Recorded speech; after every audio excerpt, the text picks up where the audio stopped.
They are in perpetual fear of death. They literally smell it.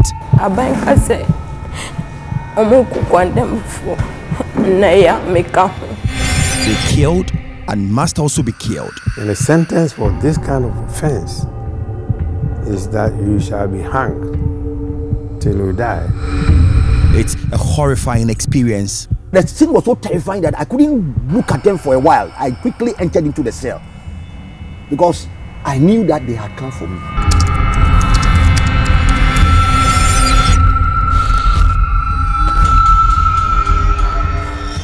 For Amnesty International, what is happening in the condemned block of the prison is not right. According to its acting country director, Frank Doyi, Ghana has ratified this document, yet we are not doing what it says. We have different forms of torture. We have physical torture, which is inflicting pain on the individual. We have psychological torture, and then we have emotional torture, economic torture, and so on and so forth. So in this sense, the fact that they are subjected to inhumane and degrading treatment, the prison conditions are so terrible. They are not properly taken care of in terms of health.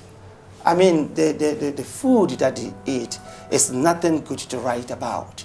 So the mere fact that they are denied the fundamental, rights is a form of torture because it set them thinking, it set them wondering whether they are human beings. And these are the things that they told us. Government is aware of the situation at the condemned block. Interior Minister Ambrose Derry says they will fix it, though no timelines were given. Whilst they are there, they must live under conditions that every human being is entitled to. Basic conditions. Overcrowding, I believe, is a breach of their human rights. What are the feeding conditions and all that we have? What we've met can be improved. And I think that we all are looking forward to making things better. They would hardly complain about their condition because it is the least of their problems. The courts have ruled that they should be killed, but they are not ready to die. And they always want to avoid a situation whereby the attention of the president would be drawn to the fact that they are here adding on to the cost of the nation, so they better endure. This makes them the most vulnerable among all prisoners in the country. That's according to the Deputy Director of Prisons, Isaac Ejuri. Inmates on death row face a particular set of concerns. As we have discussed earlier, they are confined in their area all by themselves. They don't come out to join the general populations, and therefore they don't have access to the occupational and educational facilities that we provide. In fact, the general practice has been to just contain them as dangerous elements. They are not meant for rehabilitation or punishment, whatever. We are just containing them till their time is due. And other challenge is that the psychological awareness of impending execution, that can also be very traumatizing. All these have led into a feeling of unjustifiable hopelessness, guilt, general negative outlook. Yes, there's a lot of anxiety disorders. And let me add that the condition of confinement in itself appears to precipitate or aggravate these disorders. You have been condemned to death. It can be tomorrow, it can be tomorrow next. You don't know what is to happen. You don't know when president will change his mind and say, no, we are too many, so I want to cut down the number. Because any president who does that wouldn't have committed any offense because the law enjoins him to do so. So I believe they are not living well. That the trauma I know, that I'm going to die, is very serious. There is no physical torture, rather an emotional one. And the last sound they want to hear at night is the sound of someone trying to unlock the huge padlocks in an attempt to open the huge iron gate securing the block. In the past, when they used to be executed, they were always picked up at night. On a Friday night, when you hear the gate being tapped, it meant that there was something wrong. Not knowing the executioners were coming, I was totally ignorant about everything. This is David Mexi, an ex-convict who spent 19 years in prison. In 1989, he murdered his American friend and he was sentenced to death until he was granted amnesty in 2009. He narrates how the executioners came in at night to pick up those noted to be killed. I saw these security men clad in uniform. Some of them wearing military helmets. They had put that kind of camouflage nets over their heads. And you see them in uniforms. You can't tell whether they are policemen, you can't tell whether they are soldiers. But the prison officers among them, you know that these ones are prison officers. And then when they came in, they were wielding submachine guns. And then they came. In fact, the scene was so terrifying that I couldn't look at them for a while. I quickly entered into the cell because I knew that they had come for me. I knew that they had come for me. So quickly I fled into the cell. And lo and behold, they went to no other cell but my cell. And then all I heard was that the key made noise in the keyhole and the door opened. And when the door opened, now I could see them standing right in front of the cell. I saw the operation commander. I saw some of the operation guys in their gears with their submachine guns, many of them holding handcuffs. And then they asked for a name. The name had to do about something about Davis. In fact, I was so scared that I didn't take time to listen to them. But when I heard the Davis, I thought it was me. So what was running through your mind? Honestly, terrifying. I can't describe it.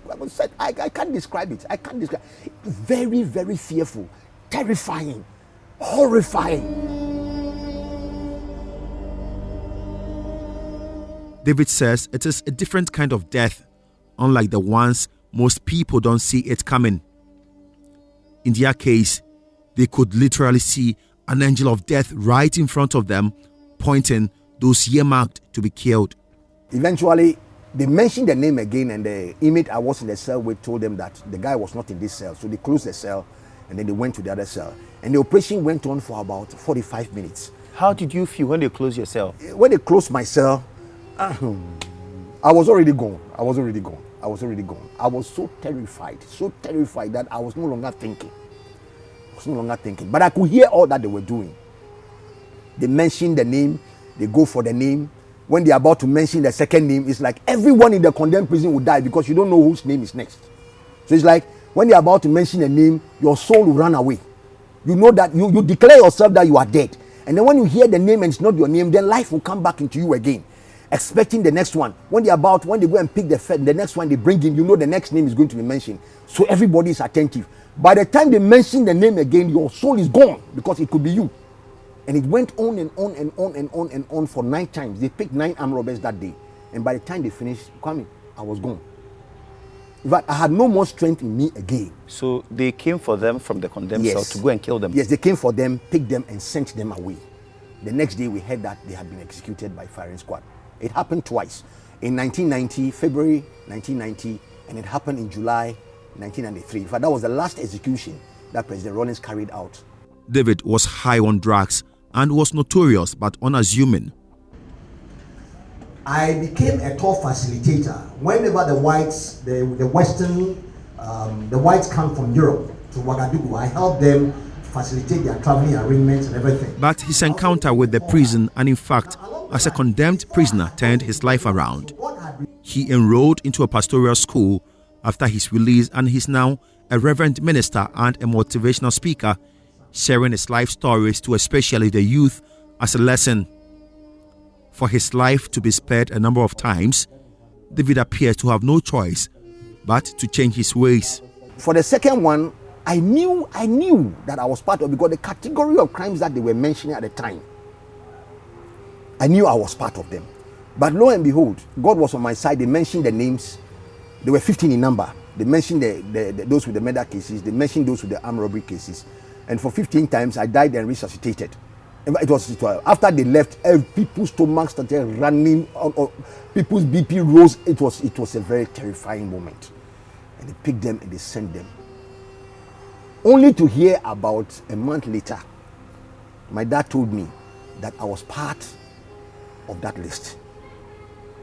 But it's God that delivered me out of that list. How? Well, you know, my dad was in the army at the time. He was an army officer. And the interior minister at the time, that's what my father told me. The interior minister at the time was the CEO of his battalion. And when the list got to him, he saw my name. And he had been told that my appeal was pending in the public tribunal. So he sent to find out whether my appeal was still pending. And when he realized that my appeal was pending, I think he advised government or something. And then that was how my name was taken out and I wasn't executed. Else, had it not been that, Kwame, you will not be interviewing me today. I would have been long since gone. Yeah. So it's God that delivered me. God that delivered me. Most of the inmates that we interacted with still insist that they are innocent of the crimes for which they were sentenced. Are you expecting them to tell you the truth? How are we to know the truth? When in fact, some of them did not have legal representation. They say why the death penalty needs to be looked at very closely and why it is important for the debate to continue is that it is the poor who are mostly affected. The rich are able to hire the services of very good, qualified lawyers to defend them, whether or not they committed the crimes for which they were accused. So you go to in Sawan, for example, and see the people in there. They are poor people. People who could not hire the services of very good lawyers to represent them or to speak to them. 75-year-old Kwame Nkrumah says he is one of the poor people who has found himself in the condemned block of the prisons. The father of 12 looks very frail. Kwame Nkrumah is in his 12th year in the condemned block. He comes from Briwa, near Cape Coast in the central region. He claims his wife was found dead in front of his door, and it was concluded he might have killed her.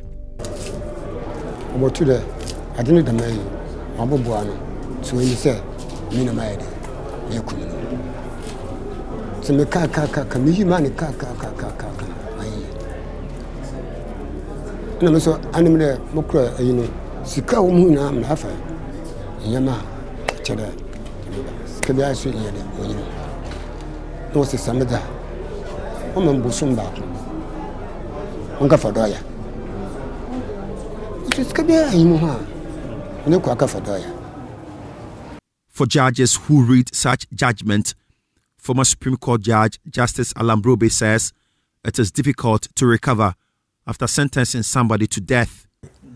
Sometimes, a couple of days, you just forget it. Life goes on. Sometimes it will linger on for weeks. But I'm more sometimes even worried for my family, my wife and my children, because they can see changes in me. It's not easy to say somebody should be killed when you know that is not right. And it's not easy to say this gentleman or woman should not be killed when you know he should be killed. Right? But the jurors dictate literally, and the judges have no option. You just have to pronounce like robots that, well, you've been found guilty by your peers. And the sentence for this kind of offense is that you shall be hanged till you die. Mr. Nkrumah is happy that for the first time after his incarceration, at least his family will get to know that he is alive through my visit. Having spent so many years here, he has lost touch with his family.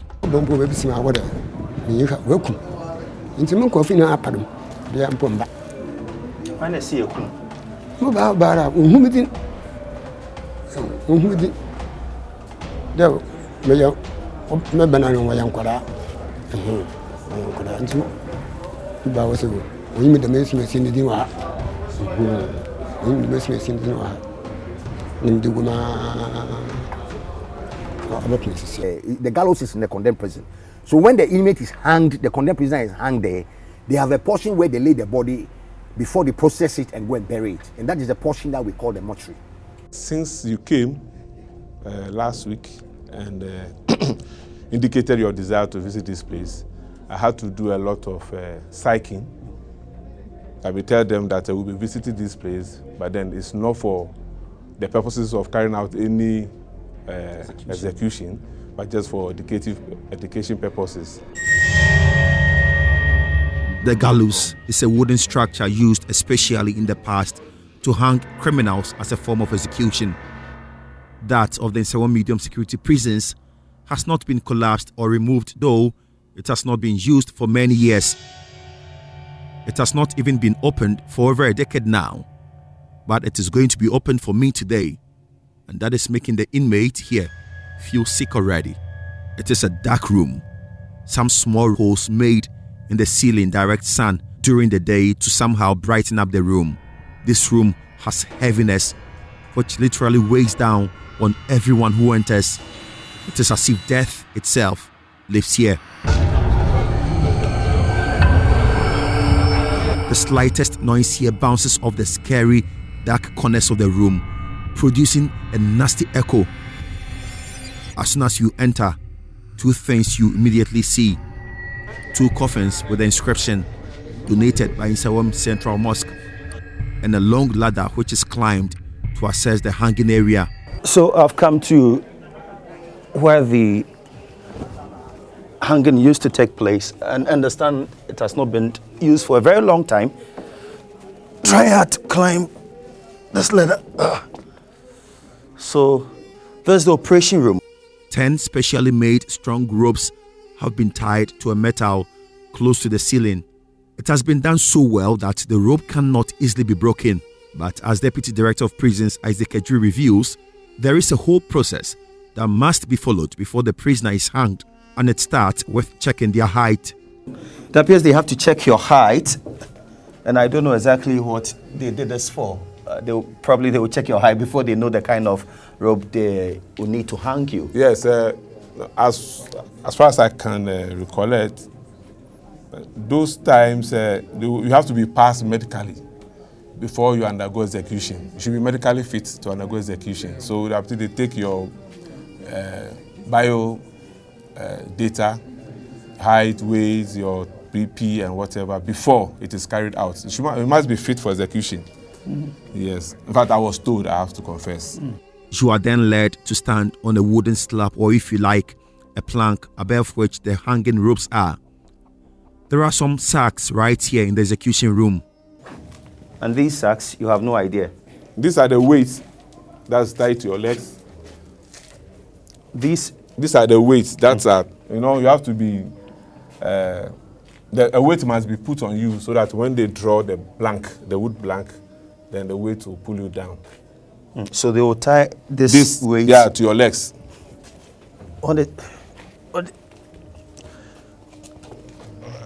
It's very heavy. Yeah, you tie to your legs, and then the noose put around your neck. You stand on the plank. The plank is removed, and this now draws you down. Then the rope breaks your neck. And I presume it has... Yeah. It's very heavy. Yes. Yeah, very heavy, just for a quick result. Oh, okay. Yeah. So that you are not you don't go through unnecessary pains. The first one, and then I think it ends. As soon as the wooden slabs you are standing on is removed, the weight pulls you down and you are gone in the next minute. The rope is then removed and you fall from the top into a specially made and cemented small pit where the body is pegged and prepared for burial.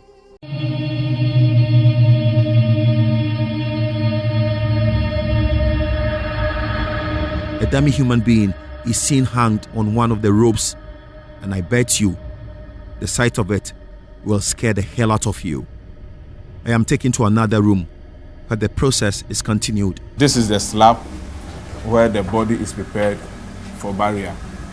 So right from the gallows, this is where it is washed and prepared for final journey.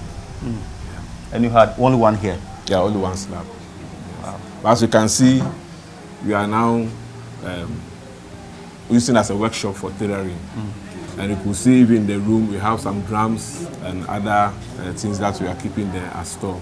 That shows that the area is redundant. If the president decides to sign for any of our brothers and sisters here in the condemned block to be executed, This is the path they will follow to their death.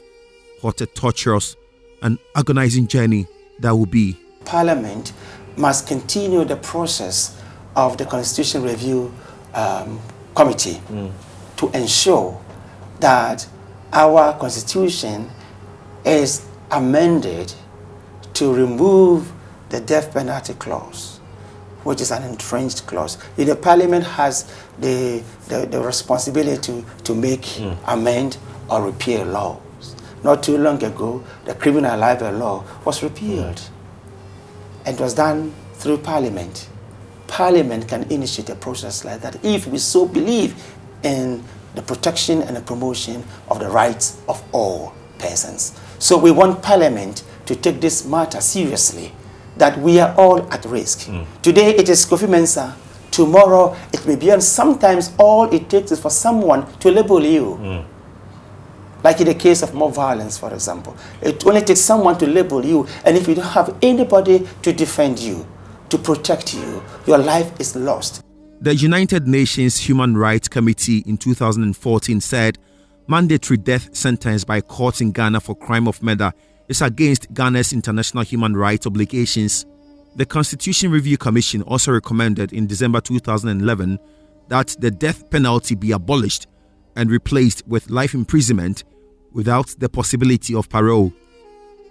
In the white paper published in June 2012, the government accepted the Commission's recommendation that the death penalty be abolished. For Amnesty International, the best option to this is life imprisonment because their studies have revealed crime rate has reduced in areas where this has been abolished. The fact is that when people know that they will be killed, they would also ensure that their victims are killed so that their identities are not revealed. But coming back to what Amnesty will propose instead of death sentence, we've always asked for the maximum punishment, which is life imprisonment. Because we believe that it is a better way of helping people to rehabilitate, to reform. Everyone needs a second chance. Everyone needs a second chance. And when people see others suffering really in real life, for the heinous crimes that they committed, it will affect them, influence them positively. That is a deterrent. For former President Kufuor, this must be approached cautiously. I might not rush to tamper. That's right. Let things evolve. Times may come when perhaps the constitutions and laws will be reformed. But as it is now, we are like in a phase, transitioning from times when people were tied at stake, shot, or even burnt or hanged. These days you don't hear much of those things except in a very limited area of the world. So I wouldn't rush to join with Amnesty to say remove that law from the statutes. No. I think what we should do is to engage our people and begin to take it from where we met it. That since '93, it hasn't happened. If it hasn't happened, what do we do? Yes, there is that argument that we can overlook. People saying that, well, some of these offenses are so gruesome that if you decide to say it's no more death sentence, there's no telling how far people can go. But having said that, we also have to look to see other ways of reducing crime. It's a collective thing. Art and security is a collective effort. A lot of education on all of us. I think we haven't killed since '93 progress. Let's see how long it takes before we say it doesn't exist at all. Perhaps as citizens, we need to wake up, we need to get proper advocacy and then make the right proposals to the Attorney General, that's true, to the President, and then to Parliament, that we should have a change in the law. Yes, I know some lawyers tried it in the past in the case of Republic versus the Tamaklo. Yes, the Supreme Court looked at it and said no, they couldn't strike down the death penalty. It had to be a legislative action. So now that you're bringing it back to the front burner, I think we should get a citizens advocacy group to properly champion it. Yes, I'm aware Amnesty International in Ghana is also doing some work, but from the look of things, it means that we need to ramp up the efforts. We need to redouble the efforts at getting the presidency to take steps to have it repealed. Until this is done, Archbishop Gabriel Palmer-Bakel has a few suggestions on what must be done to make them better people, even as condemned prisoners. We must be ready to restore criminals to a certain self-esteem, to their human dignity that is God-given. And that is why I believe in any case of people who have committed crime, have committed murder and the rest of it, there must be a correctional way. We must, as a society, try to recover this person. That is where, first and foremost, mercy is important. The person must be made to know that what you have done, yes, it would have deserved murder. But society says, we will not murder you. We are giving you back your life, number one. Two, we are keeping you in a place where we can help you, and you must help us to help you correct yourself. Some of the people who are on death row are just like any of us. Not all of them are hardened criminals. Some are here just because they couldn't control their anger. If they had been patient, they would be out there in the free world living their lives as everyday people. But whether death penalty should be outlawed or not is a controversial subject deeply rooted in all cultures and societies. Whether one is for or against, you cannot deny the basic illogic. If we know the criminal justice system is fallible, if we know there are innocent people on death row, then until the system is reformed, should we not abandon the death penalty to protect those who are innocent? This has been Seth Kwame Boateng for JoyNews.